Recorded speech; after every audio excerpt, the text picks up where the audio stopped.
Bonsoir à tous.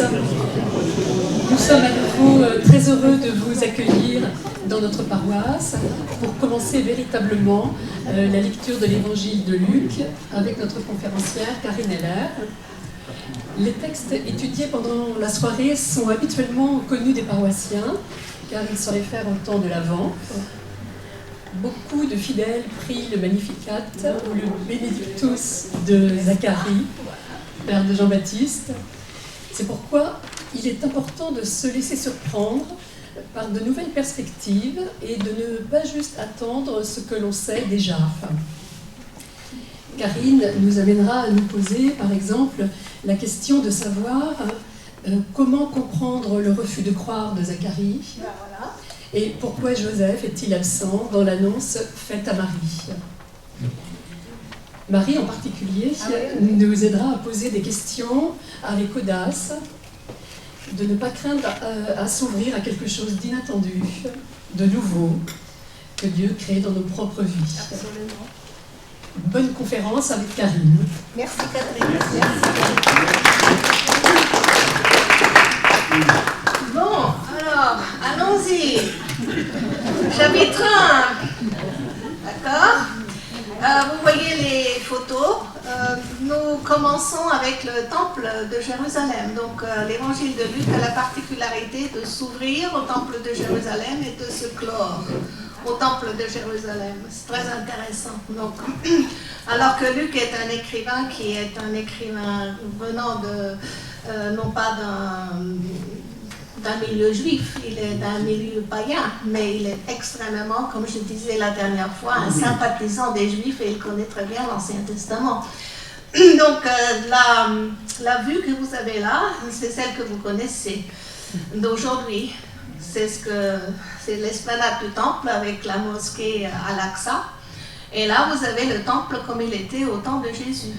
C'est le temple que Jésus a connu. Le temple a été détruit par les Romains en 70. Et là, vous voyez donc le sanctuaire que je vous ai donné ici comme modèle. Voyez. Voilà, donc chapitre 1. Hop là. Je vous donne très vite le programme. La structure du chapitre 1, c'est l'annonciation de la naissance de Jean-Baptiste qui est mise en parallèle avec l'annonciation de la naissance de Jésus. Donc il y a un lien entre les deux, mais il y a aussi des différences. Ensuite, on a Marie et Élisabeth avec la visitation. Beaucoup connaissent cet évangile avec le cantique de Marie qui est, quand je dis cantique, ça veut dire une poésie. Nous avons beaucoup de passages qui sont poétiques dans la Bible. Par exemple, 1/3 de l'Ancien Testament est poésie. Ce qui pose pas mal de problèmes d'interprétation aussi, parce que c'est le langage métaphorique. Hein. Et ça veut dire aussi que ce sont des textes particulièrement solennels, très importants, parce qu'on les chante en principe. Donc, ensuite, on a dans les naissances et la circoncision de Jean-Baptiste, et vous voyez les parallèles que Luc met, le cantique de Zacharie, qui est à nouveau cette poésie, et ça se termine avec la vie cachée de Jean-Baptiste dans le désert. Voilà. Donc c'est ça le programme, on y va. Pour vous aider à prendre des notes, parce qu'on va un peu discuter à la fin, comme vous savez maintenant. Donc, il y a 3 questions qui peuvent vous guider. Quelles sont vos découvertes? Quelles difficultés avez-vous rencontrées? Et puis, j'ai changé un petit peu la troisième, mais je n'ai pas pu le changer sur ce PowerPoint ici. Donc, j'avais écrit « Comportez-vous comme un trésor », mais compte tenu de ce que je vous ai dit la dernière fois, la question est en quoi l'étude de ce chapitre 1 vous donne-t-il ou vous a-t-il donné une foi plus solide, une assurance plus solide? Une foi plus solide. En quoi? Ça rend votre foi plus solide. Je vous ai dit, il faut qu'on apprenne à nous approprier notre foi, pas seulement à répéter ce qu'on nous a été dit quand on était petit ou à l'école ou ce qu'on entend, mais il faut pas seulement croire parce que Monsieur un tel, Madame un tel m'a dit ceci ou cela, ou parce que je l'ai lu, mais il faut vraiment se l'approprier. Et pour se l'approprier, l'Évangile nous aide justement à nous éclairer. Est-ce que c'est bon que je prends ça ou je prends plutôt ça? Donc on a toujours un choix. Et comme vous allez voir, dans ce chapitre 1, on a pas mal de choix à faire. Bon, je commence. L'annonce à Zacharie, qui est le mari d'Élisabeth, comme beaucoup d'entre vous savent. Qui est le porteur du message? C'est l'ange Gabriel. Quel est le lieu? Bon, comme je vous disais, c'est le temple de Jérusalem, où Zacharie est prêtre, il est lévite. Donc, il vit au centre des institutions juives qui sont régies par un régime théocratique. Vous avez un régime théocratique aujourd'hui en Iran, par exemple, où ce sont les ayatollahs qui ont le mot qui dicte d'en haut ce qu'il faut faire ou la politique. Et c'est exactement la situation du temple de Jérusalem, où vous avez le gouvernement juif qui est à la fois politique et religieux, donc tout est combiné, et en plus on est dans une situation, comme je vous disais la dernière fois, de domination par les Romains, d'occupation, comme quand la France était occupée par les nazis. On est dans cette situation-là, donc une situation extrêmement difficile. Alors, le nom de Zacharie, les noms ont toujours une grande signification dans la Bible. Alors, son nom hébreu, c'est Zacharia. Yah, c'est toujours l'abréviation de Yahweh, et qui signifie Yahweh se souvient. Tandis que Élisabeth, sa femme, Elisheba en hébreu, veut dire mon Dieu est mon serment ou mon Dieu est ma subsistance. Alors là, on voit tout de suite dans quel environnement il faut lire ce texte-là. Tous les noms font référence au Dieu de l'Alliance et au serment que Dieu a fait à Abraham et à Sarah. Vous avez peut-être entendu de cette histoire, d'une descendance nombreuse comme les étoiles dans le ciel. Et puis là, vous voyez tout de suite le lien avec Zacharie et Élisabeth, parce que précisément, ils étaient sans enfants. Et ça, c'était quand même une calamité dans ce contexte-là. Pourquoi n'avons-nous pas d'enfants alors que Dieu nous a fait cette promesse? Bon, tous les deux sont dans la lignée biologique d'Aaron, le grand prêtre d'Israël, frère de Moïse. Donc ils ont vraiment, comme je dis ici, le bon pédigré, hein. Ça devrait quand même marcher. En plus, ils sont dit par le texte qu'ils sont dikaios, ou dikaioi, justes. Waouh! Vous êtes juste. Pourquoi? Parce qu'ils suivaient tous les commandements et les préceptes du Seigneur de façon irréprochable. Et il y a juste un hic là. On n'a toujours pas de gosse. Bon, alors, voilà. Bon, on est vraiment ici. Je vais un peu vous faire rire parce que c'est important de rire surtout le soir. Hein, donc, il faut que ça soit aussi un plaisir de venir, de rigoler un peu de temps en temps. Voilà, donc c'est un cas typique de perfectionnisme, les perfectionnistes. Mais en Israël, c'est insuffisant pour mettre au monde la descendance promise de Dieu. On pense qu'il faut faire pour que, bon, Dieu nous entende, que Dieu nous écoute, ou que ça se passe bien, ou que ce que Dieu a promis, ça se réalise. Mais c'est insuffisant. Élisabeth est stérile, et dans cette culture-là où Élisabeth et Zacharie vivent, c'est bien sûr la faute de la femme. Et il n'y a pas un seul cas dans la Bible où l'homme serait stérile. Bon, du point de vue médical, on a bien des hommes stériles aussi dans l'Ancien-Orient antique, mais on n'en parle pas. Bien sûr, c'était une trop grande disgrâce. Donc c'était la faute de la femme, et on voit aussi tout de suite le parallèle avec Abraham, où il dit aussi dans Genèse 15 à Dieu, écoute, tu ne m'as pas donné une descendance, tu n'as pas ouvert le sein de ma femme Sarah, voilà. Donc c'est toujours, ça tombe pour la plupart du temps donc, sur la femme. Alors, l'ange Gabriel va corriger un peu cette vision culturelle qui est typique pour une vision très patriarcale de la société où ils vivent. Et à la vue de l'ange, ce qui est intéressant, c'est que Zacharie fut bouleversé et la crainte le saisit. Et la question qu'il faut se poser ici, de quelle crainte s'agit-il? C'est très bizarre. C'est comme une dissonance cognitive, on en a discuté là. Parce que l'annonce est bonne, c'est merveilleux. Ta supplication a été exaucée. Dieu accomplit pour toi la promesse faite à Abraham. Ta femme te donnera un fils et tu l'appelleras Yohanan. Donc, ça veut dire Jean en français. C'est un nom à nouveau hébreu. Dieu et qui signifie Dieu est grâce. Dieu est grâce. Et c'est précisément le petit problème de Zacharie.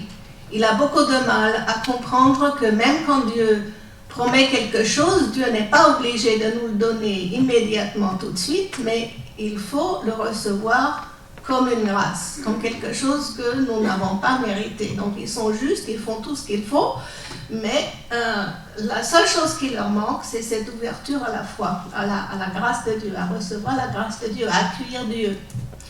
Et la bonne nouvelle continue, voilà le profil de l'enfant.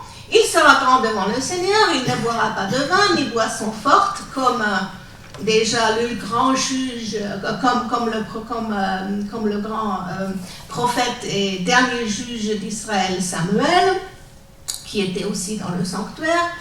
Il sera rempli d'Esprit Saint dès le ventre de sa mère. Il a vraiment tout pour lui, hein.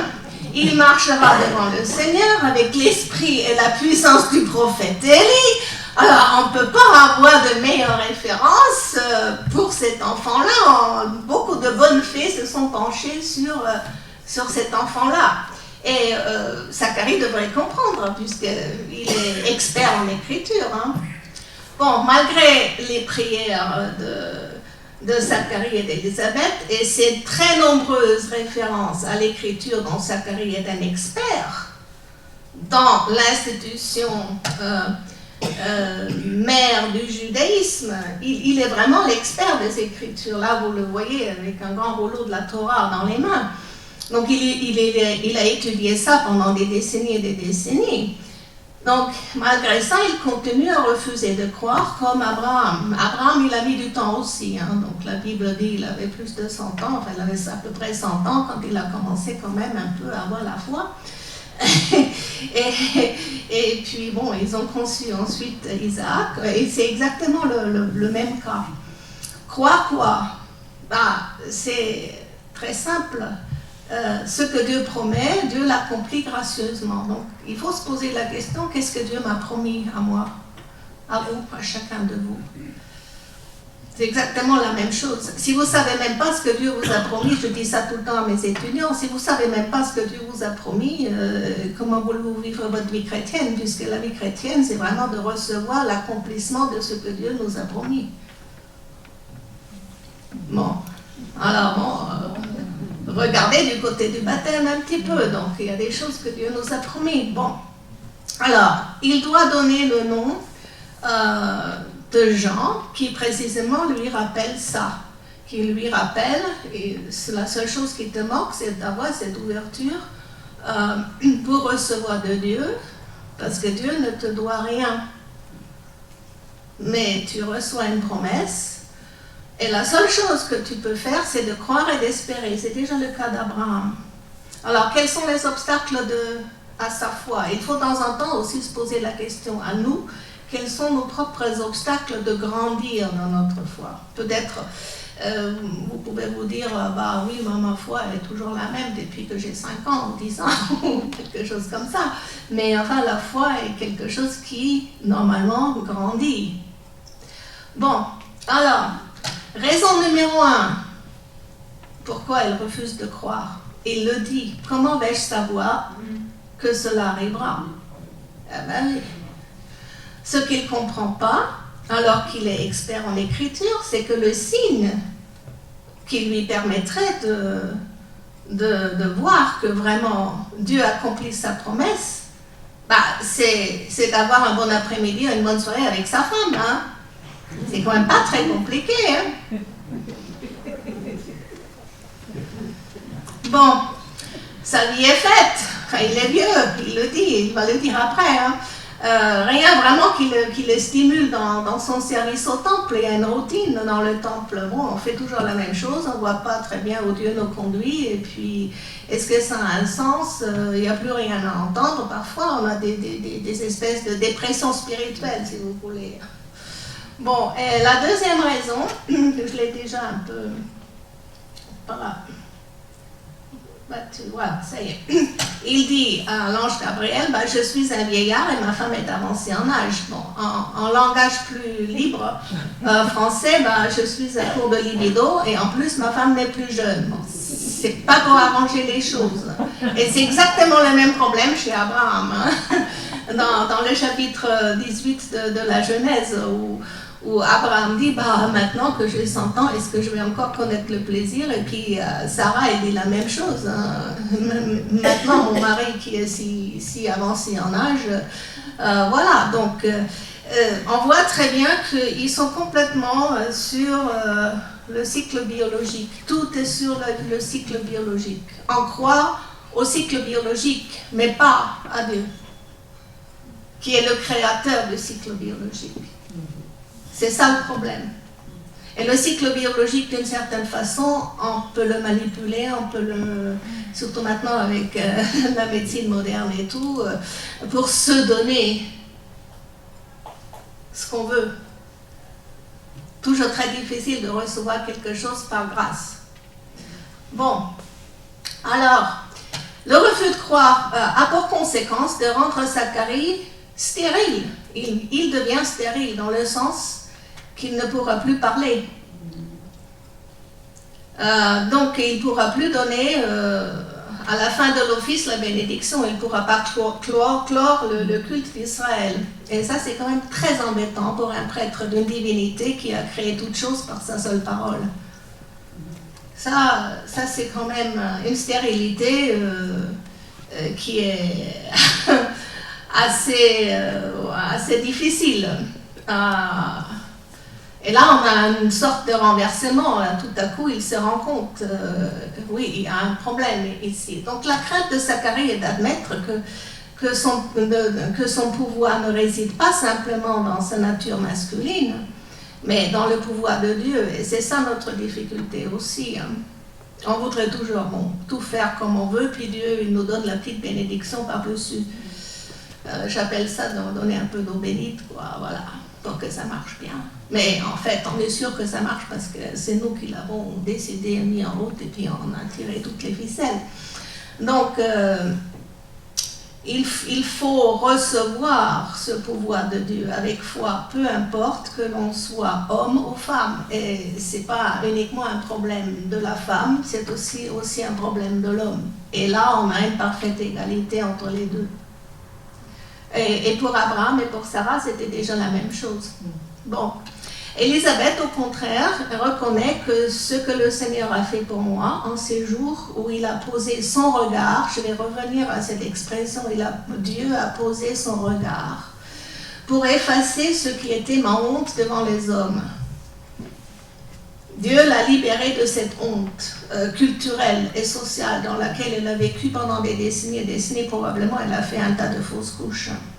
J'avais une amie qui était déjà assez avancée en âge quand elle s'est mariée. Elle avait pratiquement 40 ans et elle a fait 4 fausses couches, mais elle voulait vraiment un bébé. Donc, c'était terrible pour elle. Terrible. Moi, elle en a eu un. Donc, d'ailleurs, elle l'a appelé Jean Samuel. Bon, alors, dans un système patriarcal, la transmission de la vie est source d'idolâtrie. Quelle est cette idolâtrie? C'est de faire de son sexe un dieu ou une déesse permettant aux êtres humains de créer la vie comme font les dieux. Les dieux, c'est le cycle de la nature, c'est le cycle biologique, c'est le soleil, la lune, la terre, les bonnes conditions pour que la nature se renouvelle, bon, toutes les choses avec lesquelles on lutte actuellement avec les problèmes écologiques et tout, parce que justement on perturbe tellement ce cycle-là, parce que c'est notre seul moyen de survivre en ce monde. Et Dieu dit, ce n'est pas le cycle biologique qui est un Dieu, qui est une divinité. Tous les dieux, toutes les déesses des cultures au milieu desquelles Israël vit sont des dieux qui sont sexués, qui sont soit hommes, soit âmes. Zeus, c'est un homme, Héra, c'est une femme, et ainsi de suite. Bon. Alors, dans le monde, au contraire aux Jean-Baptiste et le prophète, la transmission de la vie est une question de grâce divine reçue dans un cœur qui croit et espère, sans distinction de sexe. Donc on voit toujours que notre foi tombe à court. Notre foi est faible, elle ne va pas jusqu'au bout. Elle va jusqu'à un certain seuil, mais après, il y a un moment où il faut vraiment croire et espérer sans en avoir l'assurance que ça va marcher. C'est toujours plus facile de croire que quand médicalement vous êtes devant quelqu'un qui est très malade, mais les docteurs disent bah oui, il va s'enterrer et tout. Bon, quand c'est comme ça, c'est encore facile de croire, mais quand quelqu'un vous dit non, mais maintenant c'est vraiment la fin, la foi devient quand même très très difficile.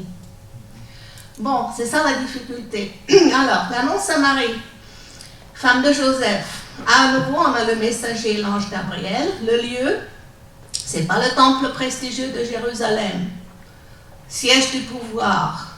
C'est une maison très commune à Nazareth. Et Nazareth est, comme on dirait en français, Trifouilly-les-Oies.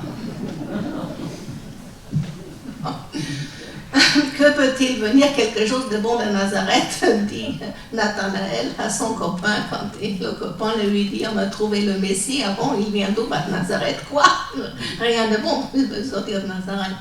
Bon, la salutation de l'ange rend Marie perplexe, troublée. Le terme grec qui est utilisé ici est diadararte. C'est un terme très fort, tarasso. C'est un terme que la culture grecque emploie pour un tremblement de terre, par exemple, ou pour un tsunami, ou aussi pour quand vous avez la gastro, et vos entrailles sont un petit peu en mouvement et que bon, ça devient vraiment urgent. Voilà. Bon. Alors, je vous donne ici, et là je vous laisse faire un peu le choix pour que votre foi devienne plus solide. Je vous donne deux fameuses représentations de cette scène. La première, vous la trouvez au Louvre, c'est celle-là. C'est donc Leonardo da Vinci. Et la deuxième, vous l'avez certainement, vous la connaissez probablement. Donc, c'est Fra Angelico, qui est à Florence, dans le monastère de Saint-Marc, chez les Dominicains. Bon. Et là, vous avez deux lectures, donc les deux tableaux vous présentent deux lectures différentes de ce texte. Enfin, pas complètement différentes. Bien sûr, c'est l'Annonciation à Marie, mais enfin, ça ne dit pas la même chose. Alors, Leonardo da Vinci, vous voyez une Marie qui est absolument majestueuse. Elle est plus haute que l'ange. L'ange prend le temps, est à genoux, et l'ange la salue avec beaucoup de respect, et elle est assise devant, ça paraît être comme un petit autel.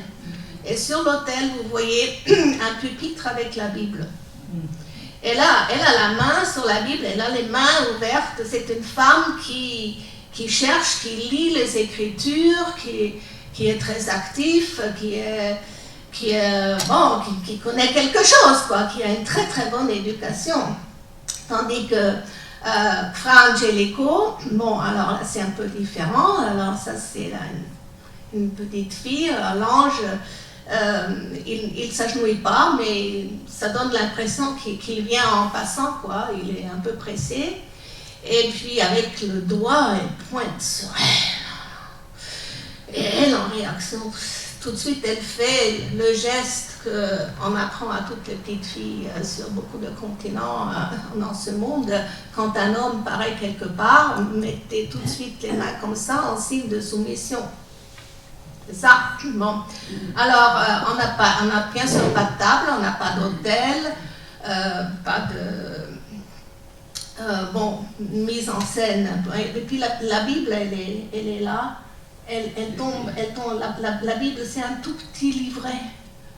Tout petit livret, et on a toujours peur que ça tombe par terre, parce que c'est posé sur son genou. Donc ce sont des visions de la femme, des femmes ou de la Vierge Marie très différentes. À vous de décider laquelle vous préférez, c'est légitime. Hein. Ça dépend aussi de l'éducation qu'on a reçue. Ça dépend de beaucoup de choses, mais selon la vision ou la représentation que vous avez de Marie, vous allez lire le texte d'une façon ou d'une autre. Vous voyez ? Bon, je ne vous impose pas ma lecture, hein, mais je vous dis, vous avez le choix de le faire par vous-même pour justement voir qu'est-ce que je veux croire. Bon. Alors, l'ange lui dit, je te salue, chaire en grec, réjouis-toi. C'est plutôt réjouis-toi que salut. Je te salue, c'est chaire, réjouis-toi. Toi, donc le deuxième mot en grec est kekaritomene. Toi à qui une grâce a été faite. Donc c'est une phrase très longue, mais en grec c'est un seul et unique mot. Le Seigneur est avec toi. Alors le terme kekaritomene est un terme qui est absolument unique dans toute l'Écriture. Il n'est jamais employé ailleurs, ni dans l'Ancien, ni dans le Nouveau Testament. Vous ne le trouvez qu'en cet endroit. Alors, quand on travaille un peu avec la grammaire grecque, on voit que c'est un terme qui dessine un passif. Quelque chose a été fait à elle avant que l'ange n'arrive. Et l'ange lui donne la nouvelle de ça. Toi, qui a été transformé par la grâce, bien sûr, divine. Donc, Dieu l'a transformé par la grâce divine et en a fait une création nouvelle. On parle aussi de la nouvelle Ève. Vous l'avez certainement déjà entendu. Bon. Tu as trouvé grâce avec Dieu. D'ailleurs, c'est sur ce terme-là que l'Église base la doctrine de l'Immaculée Conception. Bon, c'est l'enseignement, la doctrine que Marie a été préservée du péché originel et de tout autre péché dès le moment de sa conception dans le ventre de sa mère. D'accord ? Elle est une création nouvelle. Donc sa crainte est très différente de la crainte de Zacharie parce qu'elle est provoquée par cette nouvelle identité qu'elle découvre. C'est ça la découverte.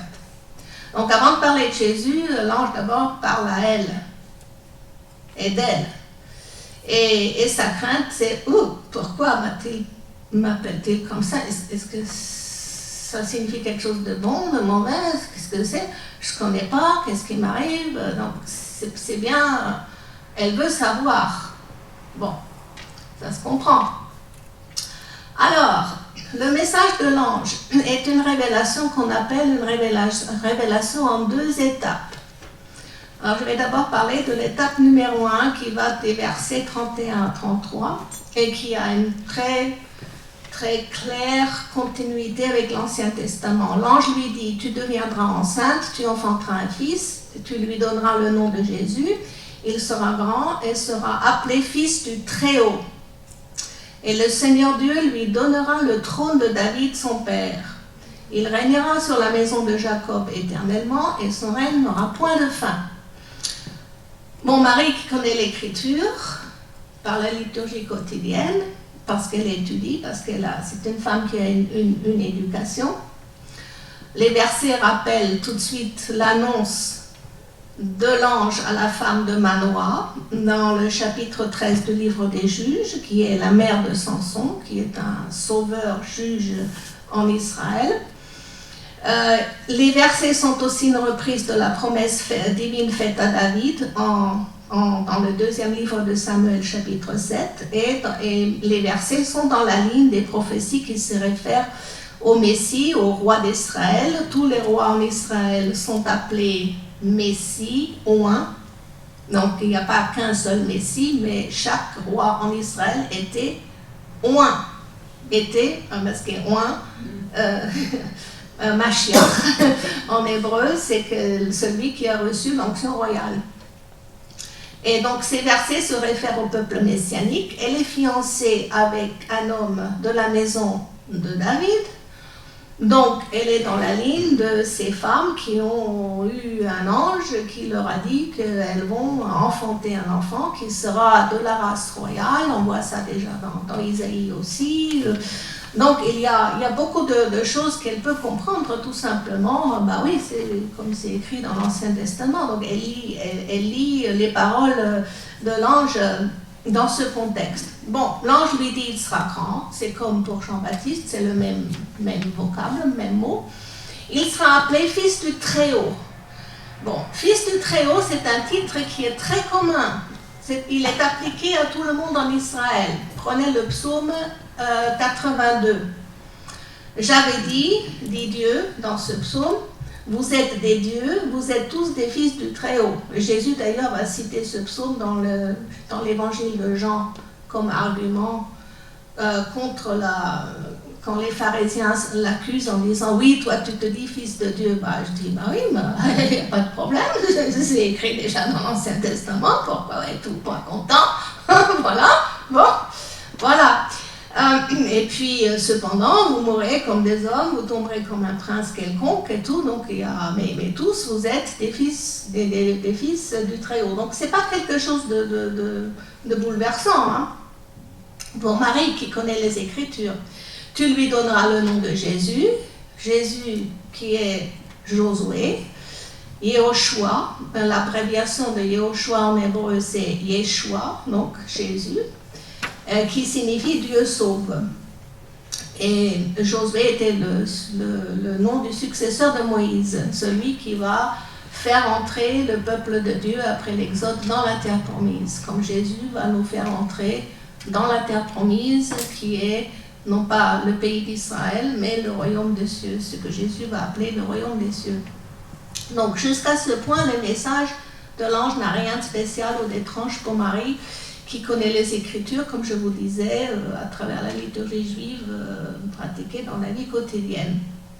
Bien, mais on a maintenant, donc à ce moment-là, on a une rupture du texte. Marie pose une question qui est provocatrice, et c'est une bonne chose. La provocation, c'est pas toujours une mauvaise chose. Ça peut être une mauvaise chose, mais ça peut être aussi une bonne chose. Parfois, je dis toujours, très souvent à mes étudiants, bah, je vais vous provoquer, vous inquiétez pas. De temps en temps, ça, je vais vous réveiller un petit peu, provoquer. Vous savez, il y a 4 dans la Sainte Trinité ou des choses comme ça, on peut les provoquer. Bon, c'est pas une petite fille discrète et silencieuse, hein, j'entends la formule très souvent, alors ça sera plutôt la vision de Fra Angelico, le rêve de la femme soumise, discrète et silencieuse. Elle n'exprime pas du tout un refus de croire, comme Zacharie, mais au contraire, elle veut savoir davantage au sujet de ce qu'elle croit. Donc c'est vraiment fides quaerens intellectum, comme dirait saint Thomas. Donc c'est vraiment la foi qui cherche à comprendre.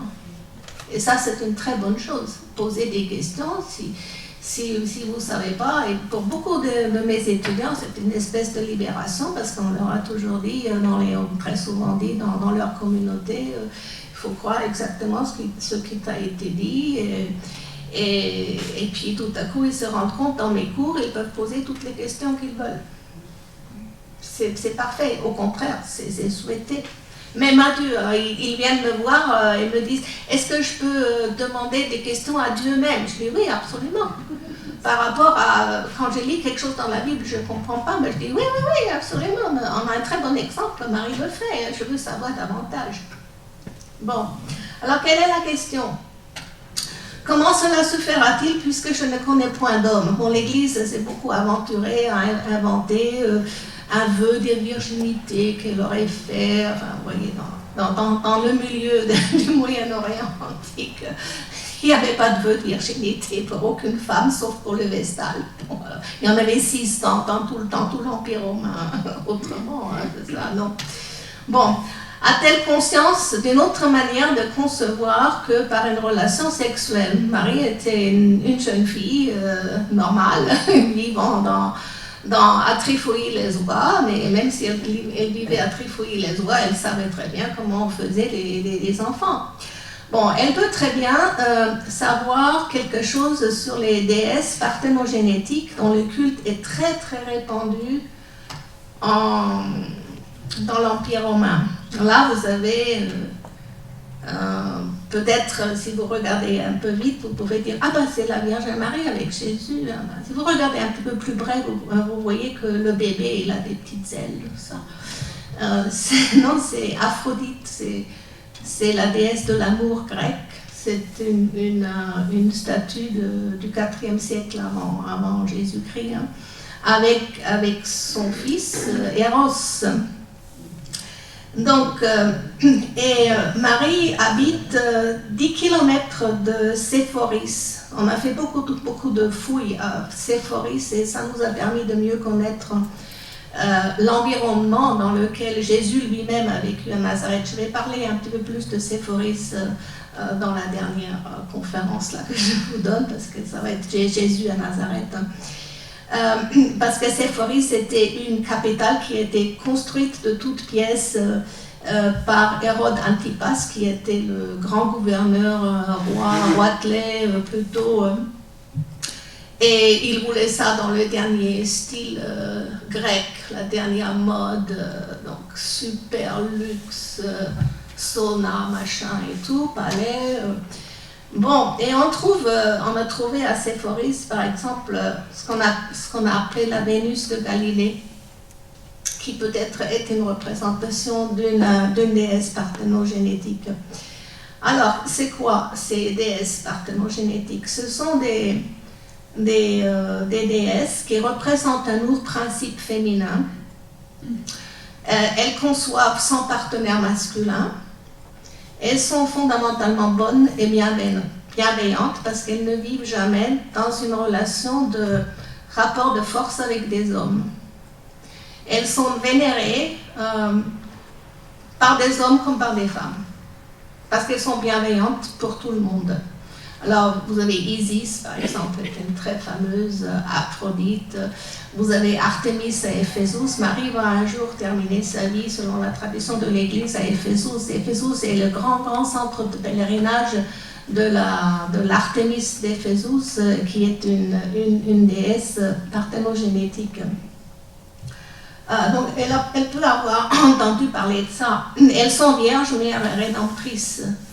Elles sont considérées par la culture comme vierges, mais rédemptrices. On a des superbes prières à la grande Artémis d'Éphèse, par exemple. Évidemment que Marie finisse à Éphèse, ça a un sens, parce qu'elle va faire concurrence à l'Artémis d'Éphèse, précisément. Vous voyez, on appelle ça l'inculturation, comme dirait le pape François. On utilise des choses de la culture pour faire avancer l'évangile. Bon. Les hommes vivent avec elles et ne cherchent pas à les dominer. Donc, on a des expériences dans la vie humaine où la relation entre un homme et une femme n'est pas violente, mais elle est pacifique. Et beaucoup de jeunes filles rêvent bien sûr au prince charmant qui est merveilleux, jamais violent, formidable. Voilà. Bon. Et puis après, il y a la réalité. Bon. Voilà. Donc, on a aussi dans les littératures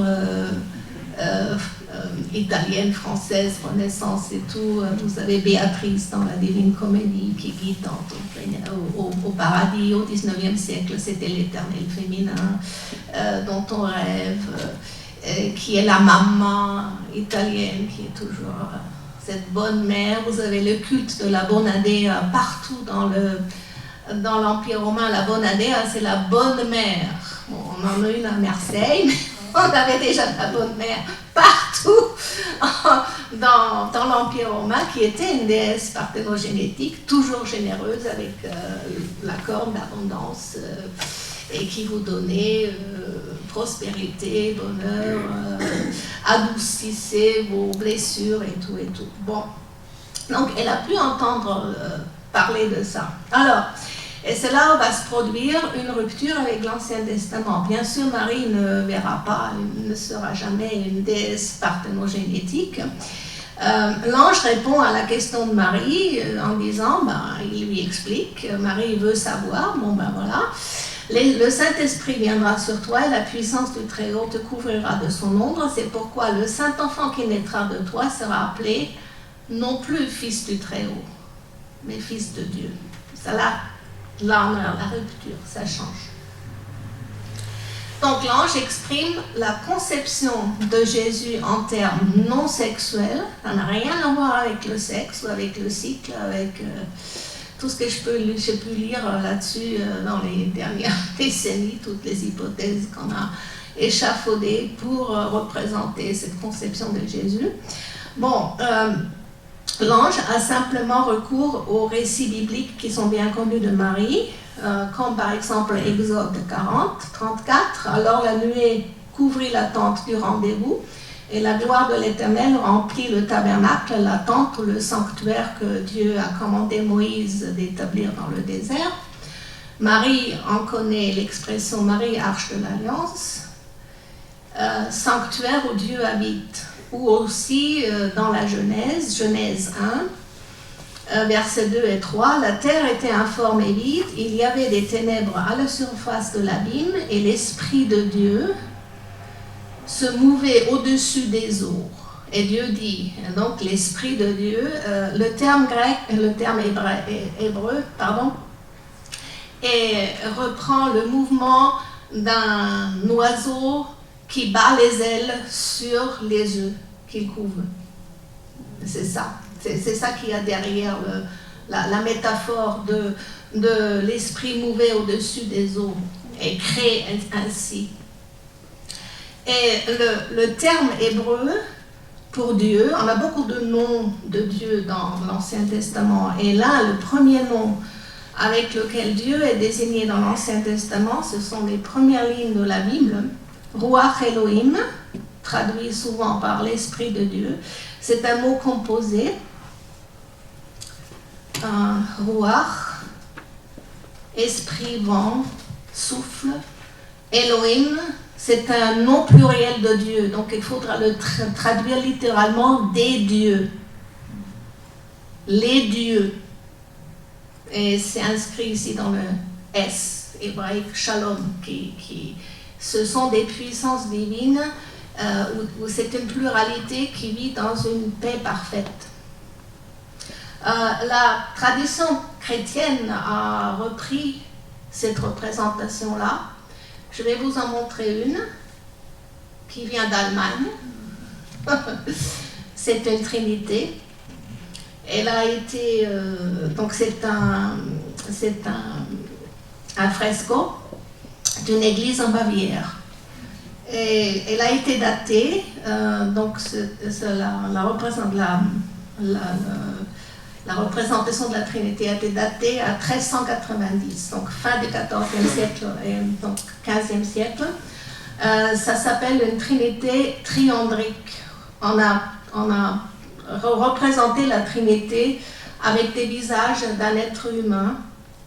Et c'était très très commun jusqu'à, disons, 18e siècle.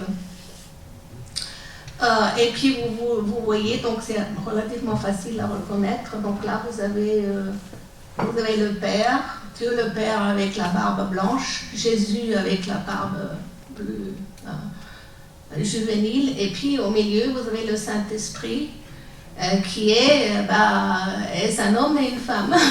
Est-ce un très très jeune homme ou est-ce quelqu'un de la communauté LGBT, donc on voit très bien, c'est très très fluide, très, très flexible. Je vais revenir à ça dans un autre cours. Mais c'est pour vous dire que les dieux, les rouards, et rouard est un rouard, vent, souffle, est un nom féminin. Donc le premier mot qu'on utilise pour Dieu dans la Bible, dans les premières lignes, c'est un mot pluriel et c'est un mot féminin. Rouard est féminin. Bon, et l'Église n'a jamais condamné ces représentations. Les artistes étaient très très surveillés. Hein. Bon, rouard, donc c'est le terme féminin, Elohim c'est un pluriel, et on pourrait traduire les puissances divines qui donnent la vie. Bah, quand je dis donner la vie, c'est vraiment un boulot typique des femmes. Hein. Bon.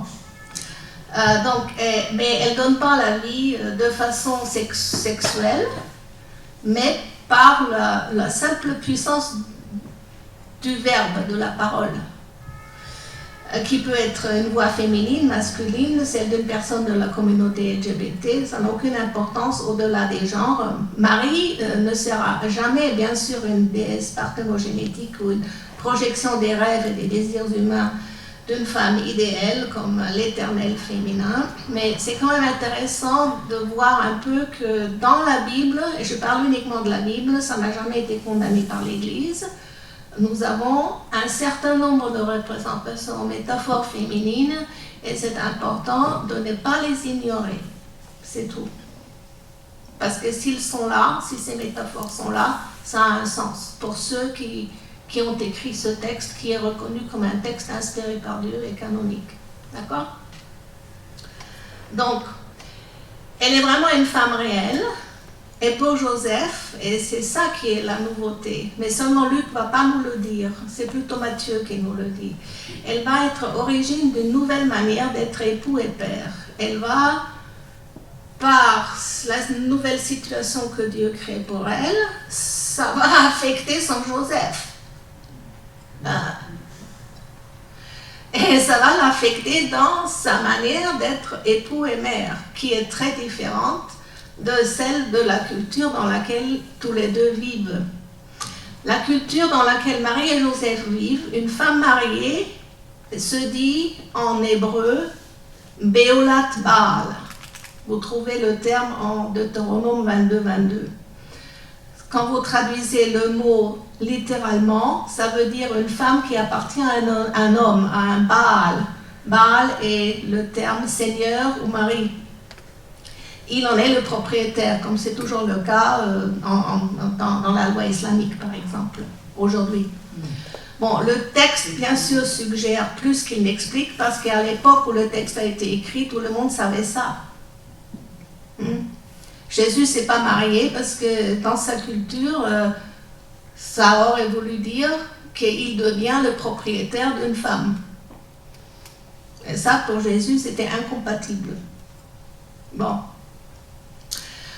Mais les textes sont, comme je dis, suggèrent plus qu'ils n'expliquent, parce que c'est très contre-culture. La façon dont Marie et Joseph vont vivre ensemble, ça va être très contre-culture. Hein. C'est touché au patriarcat et les textes sont très très prudents et avancent les choses. Il faut vraiment lire entre les lignes. Se marier en hébreu veut dire Baal, c'est le même terme, c'est le verbe et le substantif sont le même. Seul un homme peut prendre une femme dans la culture de Marie et de Joseph. Une femme éprise est donnée en mariage. Elle est donnée par le père, comme on fait encore aujourd'hui un peu, comme on a perdu le sens. Le père conduit sa fille à l'autel. C'est un relique de ce temps-là. Elle est donnée en mariage, mais elle ne peut pas décider par elle-même qui elle va marier. Donc, elle est prise par un homme, elle est donnée par un autre homme. Alors, quelle sera la nouvelle manière d'être époux et père de Joseph? Alors, Luc n'en dit rien parce que Luc laisse ça un peu à côté. C'est à Matthieu de s'en dépatouiller. Parce que Luc est plus intéressé sur la relation entre Marie et Jésus. Bon, Alors, selon Matthieu, c'est Joseph qui donnera à Jésus son identité de descendant de David. Et il a un rôle absolument central, fondamental, alors que dans les évangiles, on a une demi-page consacrée à Joseph, et c'est uniquement dans Matthieu. C'est lui qui apprendra à Jésus ce que veut dire être Messie.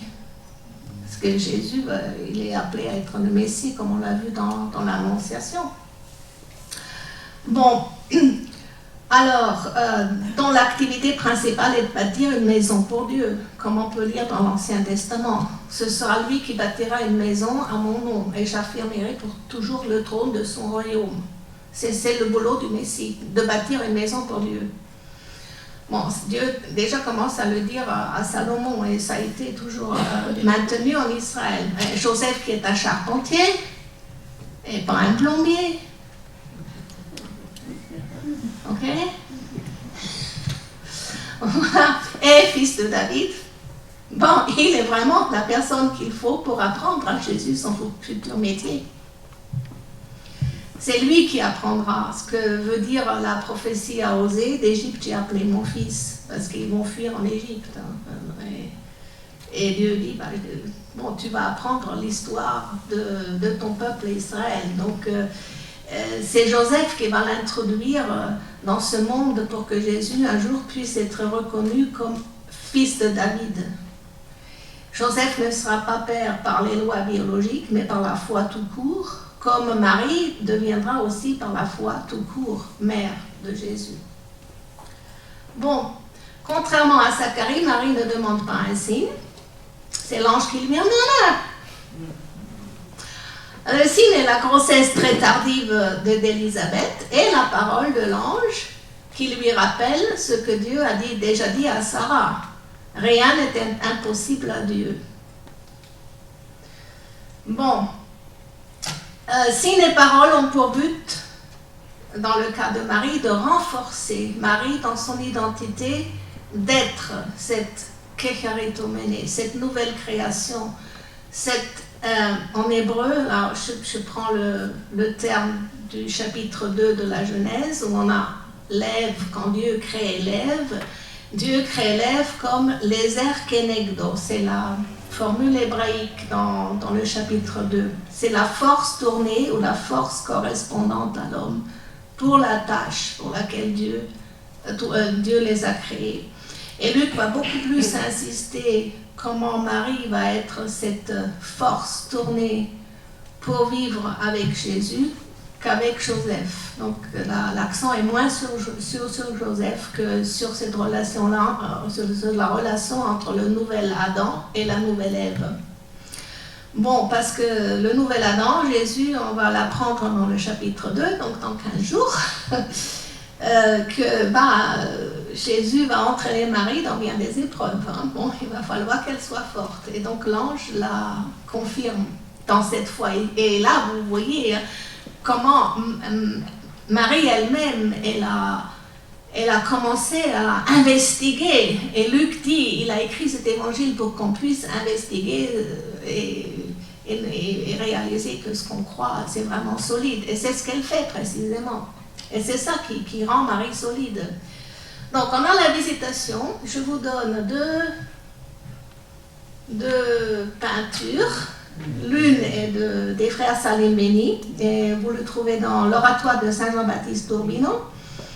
Alors, la grande question est de savoir, est-ce un événement public ou un événement privé? Bon, le premier, et à nouveau, vous voyez comment les artistes interprètent le texte de façon différente. Alors, la première en haut, c'est très public, il y a du monde, il y a une caravane et tout, donc Marie ne voyage pas seule, elle n'est pas single et tout. C'est pas du tout la rencontre entre deux bonnes femmes qui sont enceintes pour se raconter des histoires de bonnes femmes enceintes, avec Zacharie qui regarde un tout petit peu là à travers. Parfois c'est une servante et tout.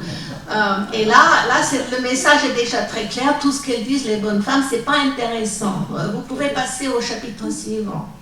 Tout ça c'est du ragot de femmes. Bon, alors que ce sont des textes extrêmement importants. Voilà, le texte est souvent réduit à cette affaire privée. alors que le contenu est hautement théologique, et les deux femmes vont vraiment remplir une fonction prophétique en public. Il faut que tout le monde l'entende, qu'on soit un homme ou une femme, de n'importe quelle condition. Donc c'est à nouveau très contre quelle culture. Bon, pour Élisabeth et Marie, la maternité n'est pas une réalisation d'elle-même. Souvent pour les femmes, la maternité c'est d'abord une réalisation. Ah, maintenant je suis une femme, j'ai un bébé, maintenant je suis complète là, maintenant ça y est. mais ce qui importe,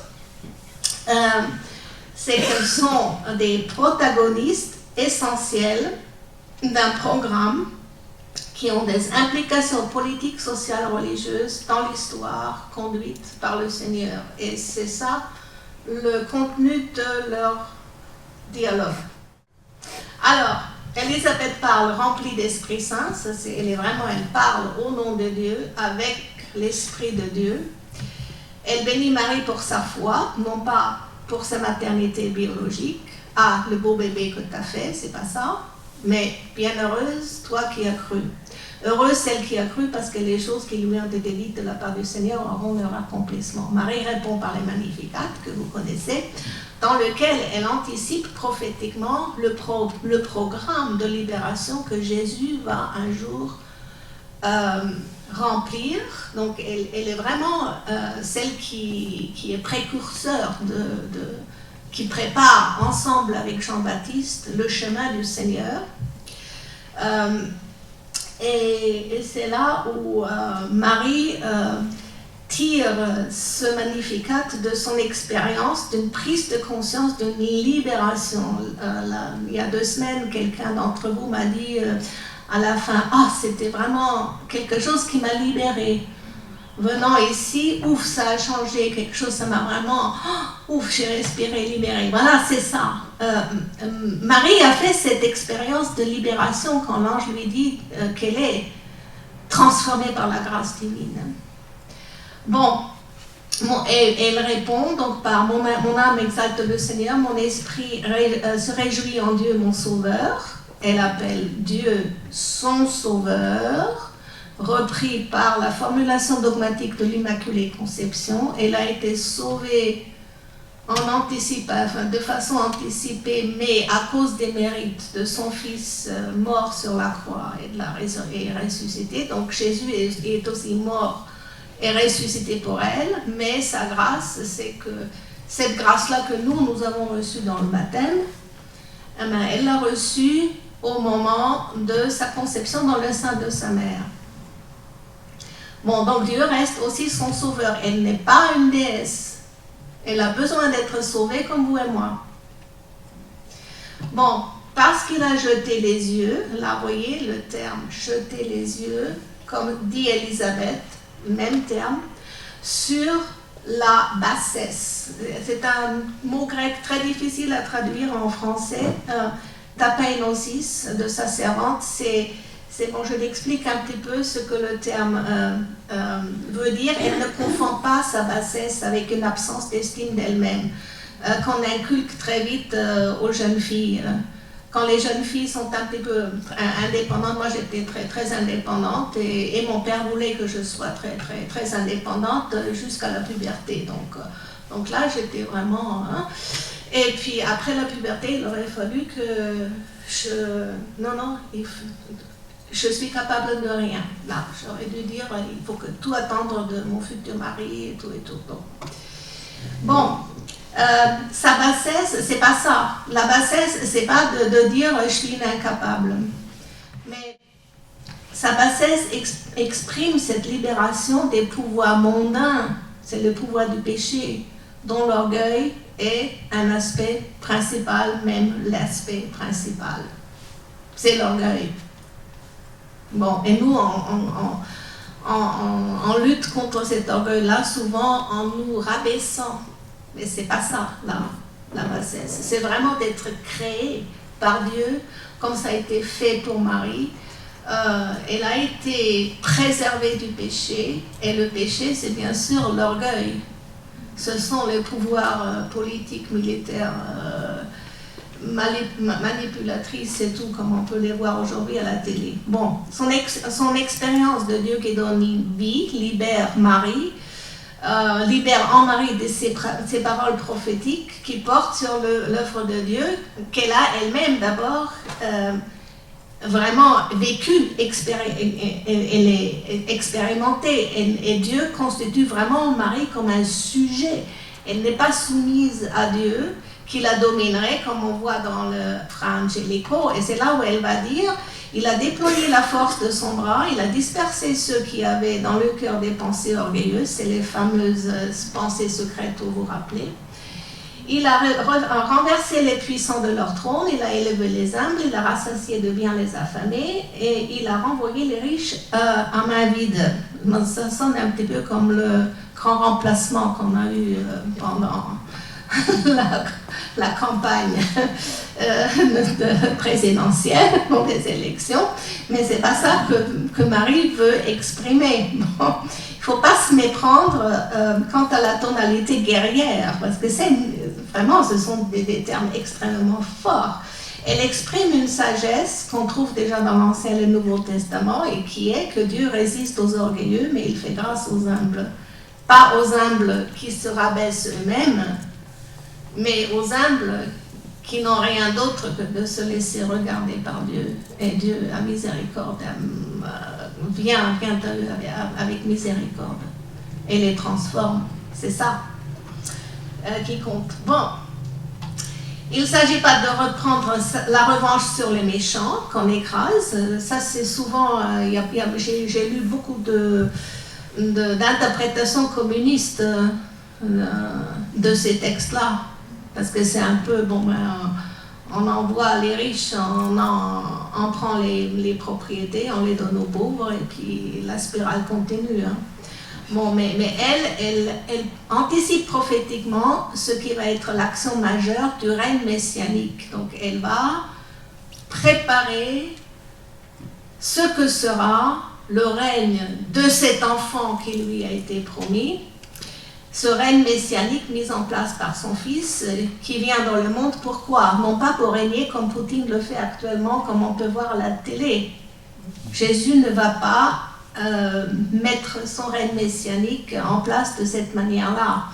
Mais il va mettre son règne messianique en place pour annoncer la bonne nouvelle aux pauvres. Il m'a envoyé pour guérir ceux qui ont le cœur brisé, pour proclamer aux captifs la délivrance, cette libération, et aux aveugles le recouvrement de la vue, pour envoyer libres les opprimés, pour publier une année de grâce du Seigneur. Là, c'est tout à fait autre chose que la vie politique telle qu'on la connaît en ce monde, partout, sur tous les continents.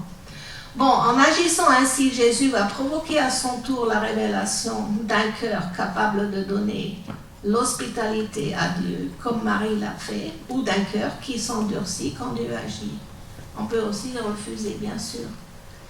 Bon, ceux qui offrent ce type de hospitalité à leur Dieu, bien sûr, ils ne seront jamais à court d'abondance de la part de Dieu, en particulier en ce qui concerne la compassion et la miséricorde, thème très typique de Luc.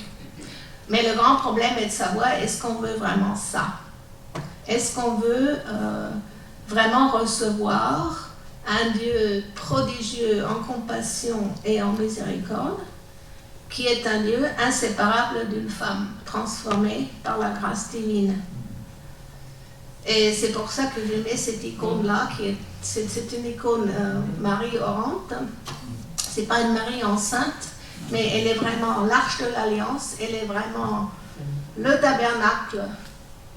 Elle est la seule demeure humaine qui peut contenir le Dieu qui ne peut être contenu par rien, comme dit l'Ancien Testament. Et c'est comme ça que l'Église porte le Christ à travers les âges, de génération en génération. Parfois, l'Église ne le fait pas de manière très sympa.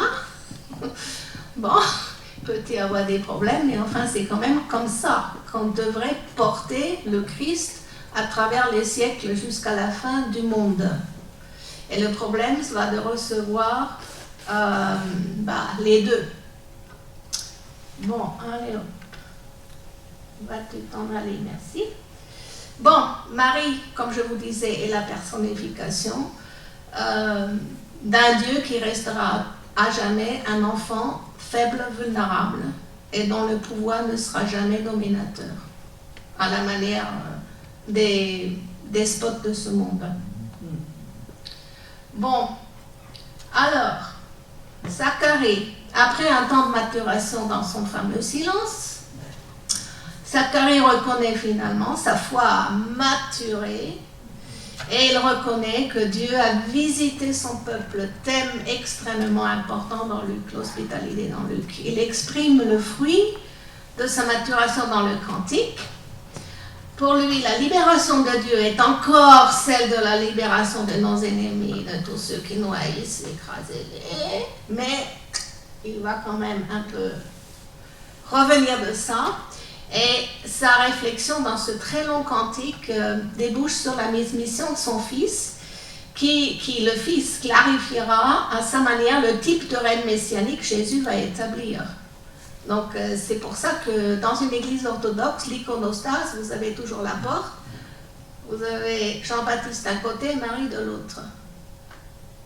C'est pas que tous les hommes, ou parfois on trouve aussi dans l'église catholique les deux modèles, Jésus et Marie. Pour les femmes, Marie est le modèle, et pour les hommes, Jésus est le modèle. Ça ne fonctionne pas comme ça. Je n'ai pas été baptisée au nom de Marie, j'ai été baptisée au nom du Père, du Fils et du Saint-Esprit. Donc mon modèle est le Christ. Mais le Christ comment? Le Christ qui est inséparable de Marie. Si je veux vraiment recevoir le Christ, je ne peux jamais le séparer de l'Église. Bon, alors sa mission est donnée à son peuple de connaître le salut par la rémission de ses péchés. Ça, c'est tout à fait notre manière de régner en ce monde. Le salut absolu n'est pas l'extermination de ses ennemis, mais la capacité de recevoir cette rémission des péchés comme une grâce divine qui nous transforme comme Marie a été transformée. La grâce de Marie est la nôtre. Elle est la nôtre. Bon, le salut est de faire l'expérience de cette grâce, ici et maintenant, dans vos cœurs. Cette grâce qui confère le statut de sujet. Plus vous recevez cette transformation, plus vous devenez vous-même, plus vous allez être libéré. Et vouloir savoir davantage. Bon, il s'accomplit ce salut quand la tendre miséricorde de Dieu visite le cœur humain et y est reçu comme un astre d'en haut, comme dit Zacharie dans son cantique, pour illuminer ceux qui habitent les ténèbres et l'ombre de la mort, pour conduire nos pas au chemin de la paix. Bon, cela explique pourquoi notre cher Jean-Baptiste, avec qui on a commencé, ne servira pas Dieu dans le temple comme son père, qui est le siège du pouvoir politique et religieux d'Israël. Il renonce à tout pouvoir politique et économique. Il ne retient que le pouvoir de prêcher et baptiser, et ça, il le fait dans le désert. Ah. On est tous quelque part dans le désert, en ce monde, pour préparer le chemin du Seigneur. Voilà. Maintenant, les petites questions. Pour réfléchir, quelles sont vos découvertes? Quelles difficultés avez-vous rencontrées? Et en quoi cette étude du chapitre 1 de Luc vous a-t-il donné une foi plus solide? Vous pouvez former des petits groupes, discuter un peu, on a le temps.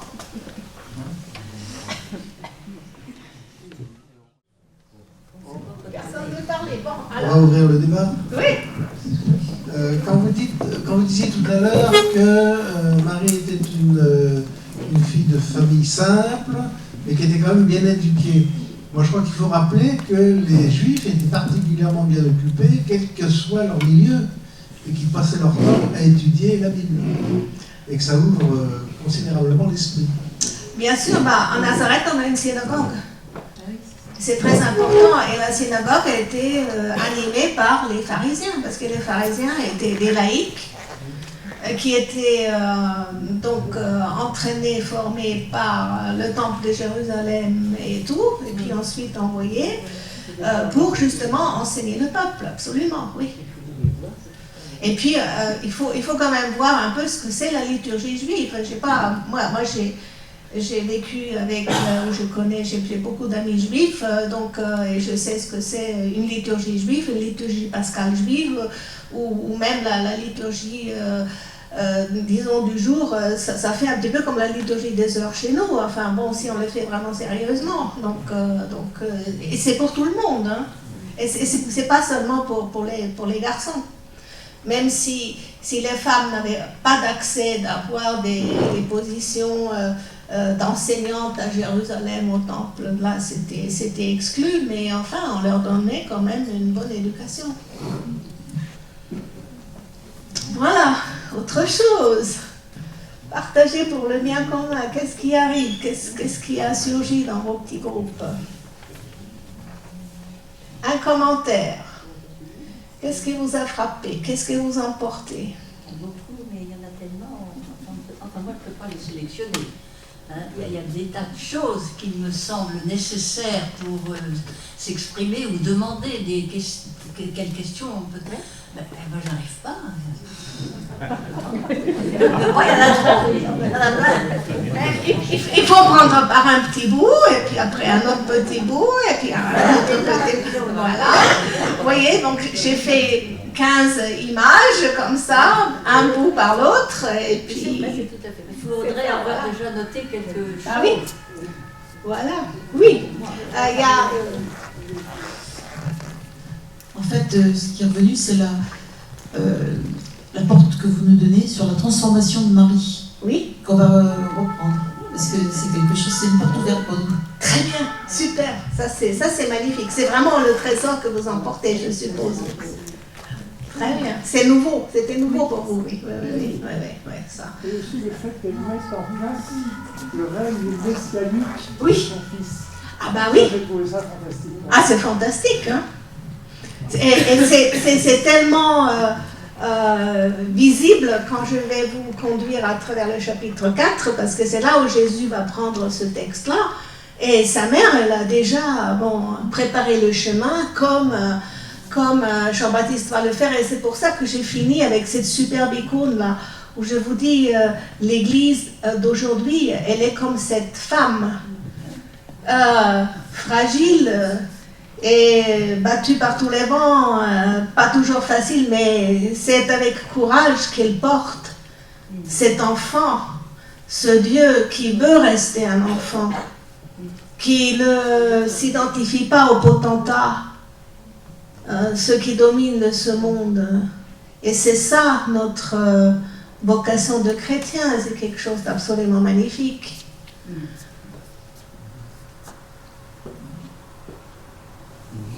Oui? Quelque chose d'autre pour le... Oui, c'est Jacques, Mary. On a parlé de piles. Oui. Ah, ils n'ont plus de piles. Alors moi, je ne peux pas rapprocher parce que mon fil est trop court. Non. Parlez fort. Parlez fort, vous venez à moi. Pour moi, c'est en fait une bonne description, très précise, très imagée, très enthousiaste, j'allais dire, de ce que s'imaginaient les premiers chrétiens dans une ambiance qui sortait qui était très dépendante de leur attache culturelle Oui. et juive. Ah bah oui, absolument. Oui. Et pourtant, Luc écrit pour des païens. Mais oui. Et il rend le message vraiment légère ou pas compliquée pour que des païens puissent comprendre. Bon, d'accord, il faut quand même avoir quelques petites notions dans l'Ancien Testament, mais comme je vous disais il y a 15 jours, Luc n'écrit pas pour des débutants. Donc, il écrit déjà pour des gens qui connaissent un peu les Écritures, oui. Et il nous renvoyait à des situations qui avaient déjà existé sur lesquelles ils avaient longuement réfléchi. Absolument. Et là, vous voyez le mystère de l'incarnation.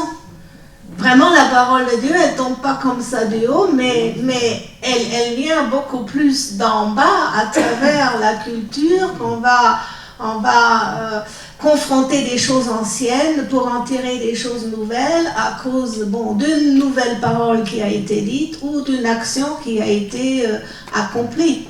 C'est ça. Et c'est ça, comme ça que notre foi aussi est transformée. À condition, bien sûr, qu'on veuille l'accueillir. Qu'on ouvre les bras comme Marie. Ça va? Oui, ça va? Oui. Oui. Je n'avais pas pensé, moi, il y a l'évolution. Ah bah oui.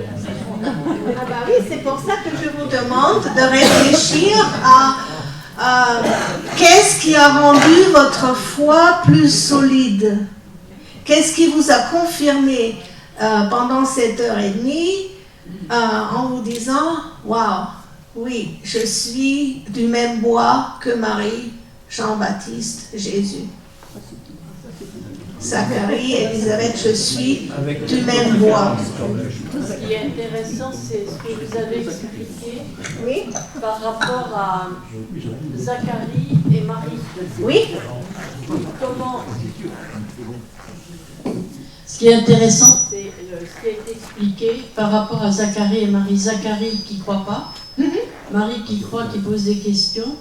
Alors vous dites, on peut poser des questions à Dieu. Ça va me rester. Qu'est-ce qu'il va me dire? Oui, je vais trouver la réponse. Ne vous inquiétez pas. Dieu ne vous laissera pas en attente trop longtemps. Parce que dans la mesure où Dieu voit que vous voulez apprendre, eh ben, Dieu vous prendra très au sérieux. Et puis dans 15 jours, vous serez là encore. C'est serré. Oui, Noël. On a encore 2 minutes. C'est un trésor pour la soirée. Pour moi, je le savais, mais je l'ai réentendu. Se recevoir de Dieu comme une grâce. Et recevoir ce qu'il fait en nous comme une grâce. Et de le voir. Et de le voir. Et c'était pour Zacharie, ça a été surtout pour Marie. Ça peut être pour moi, et c'est pour moi. Oui. Et je trouve que repartir avec cela, merci. Vous êtes la bienvenue. Et c'est pour tous. C'est pour des hommes et des femmes. Parfois, nous mettons plus longtemps pour le voir. Comme Zacharie, il mettra plus longtemps. Pour Marie, c'est très clair. Tout de suite, comme ça. Elle met pas très longtemps. Mais Zacharie, bon. Mais tous les chemins sont bons pour Dieu, dans la mesure où vous le voulez bien. Merci Noël. Bon, alors, oui. Pour moi, en fait, c'est le fait que donner la vie est une grâce. Oui, en effet, bon, nous sommes des créatures de Dieu, donc je le savais, mais le fait que vous l'ayez redit, voilà, chaque fois que j'ai donné la vie, c'est une grâce de Dieu.